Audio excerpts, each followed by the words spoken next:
Hi everyone, Mickey here. Let's talk about grief today and the way it can affect the mind.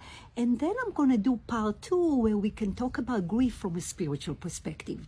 So the first thing to remember about grief is to understand that this is a process that must be experienced. This is a reaction of our being in a form, in a physical body, to a loss of a loved one, which would be a person, and of course a pet as well, which can be as traumatic. So therefore, there is no suppressing the grief process. There is no rushing the grief process. There is no right way to grieve, wrong way to grieve. Everyone is different. Some need company for help. Some need to be alone. Some cry. Some don't cry. Some even, laugh because perhaps that can help them in the grief. So it's very important for yourself and for another person, when another person grieves, is to not judge, is to understand. But again, the point here is that not to suppress it, and more importantly, not to rush it.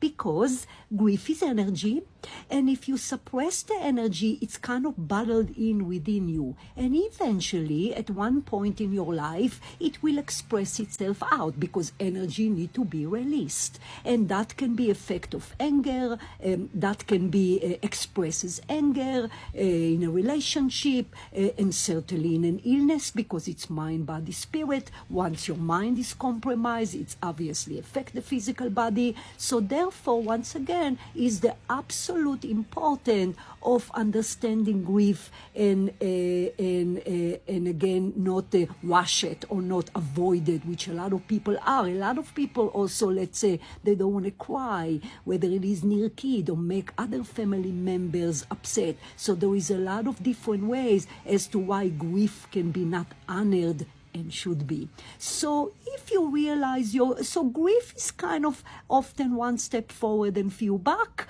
until time go by, and it doesn't mean you don't miss your loved one, but eventually that energy is kind of being released, and you get better. But what's important as well here is to understand that if you realize that the grief becoming severe, if you realize it's not better, if you then seek help, of course, because it can cause the mental state to be glitchy or depression or a constant unable to kind of climb up. So seek help. Seek help from books and material. There's plenty of teacher therapy.